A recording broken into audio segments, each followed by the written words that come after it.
வணக்கம். "இலவம் பஞ்சில் துயில்" அப்படின்னு ஆத்திச்சூடியில ஒரு செய்யுள். அந்த செய்யுளுக்கு ஏத்த மாதிரி ஒரு கதை பார்க்கலாமா? ஒரு ஊர்ல 2 முயல் குட்டி இருந்ததாம். ஒரு முயல் குட்டி பேரு குக்குவாம். இன்னொரு முயல் குட்டி பேரு டக்குவாம்.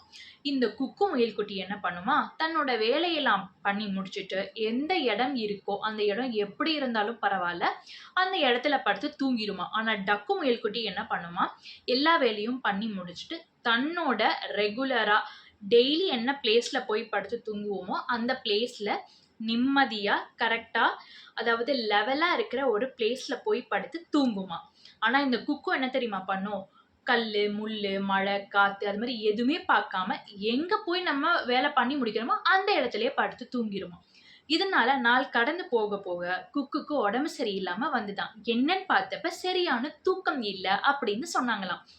அதாவது இந்த கதையில நம்மளுக்கு மெயினா என்ன தெரியுது அப்படின்னா, தூக்கங்கிறது ரொம்ப ரொம்ப முக்கியம். உடல் ஆரோக்கியத்துக்கும், நம்ம ஒரு வேலைய கான்சன்ட்ரேட் பண்ணி பண்ணணும் அப்படிங்கிறதுக்கு நம்மளுக்கு சரியான தூக்கம் இருந்தா தான் எதையுமே நம்ம சரியா பண்ண முடியும்.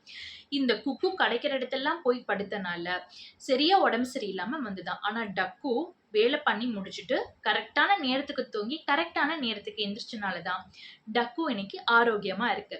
கண்டிப்பா நம்மளுக்கு 8 மணி நேரமான தூக்கம் நம்மளுக்கு தேவை. 8 மணி நேரம் இல்லைனாலும், அட்லீஸ்ட் ஒரு 6 டூ 8 ஹவர்ஸ் ஆஃப் ஸ்லீப் நம்மளுக்கு கண்டிப்பா தேவை. அப்பதான் உடல் ஆரோக்கியமா இருக்கும். இன்னொன்னு நம்ம பண்ற வேலைய கான்சன்ட்ரேட் பண்ணி எந்த டிஸ்டர்பன்ஸும் இல்லாம நம்ம பண்ணலாம். தூக்கம்ங்கிறது ரொம்ப முக்கியம். "நீ தூங்கிக்கிட்டே இருக்க, தூங்கு மூஞ்சி" அப்படின்னு சொல்லுவாங்க. பட் அதெல்லாம் தாண்டி நம்ம டெய்லி நைட் படுக்கிறப்ப ஒரு 6 டூ 8 ஹவர்ஸ் ஆஃப் ஸ்லீப் கண்டிப்பா இருக்கிறப்ப, நம்மளோட வொர்க்கும் சூப்பர்பா முடியும். அதுதான் நம்ம டெய்லி படுக்கிறப்ப, டெய்லி நம்ம என்ன பிளேஸ்ல படுக்கிறோம், நல்ல லெவலான பிளேஸ்ல படுக்கணும். ஒரு கம்ஃபர்டபிளான, அமைதியான பிளேஸ்ல படுத்து நம்ம தூங்கணும். அதுதான் கரெக்ட்டா டிஸ்டர்ப் ஸ்லீப் இல்லாம இருக்கும்.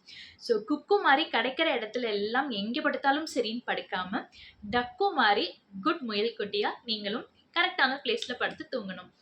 அதுதான் "இலவம் பஞ்சு துயில்" அப்படின்னு சொல்றாங்க. நன்றி.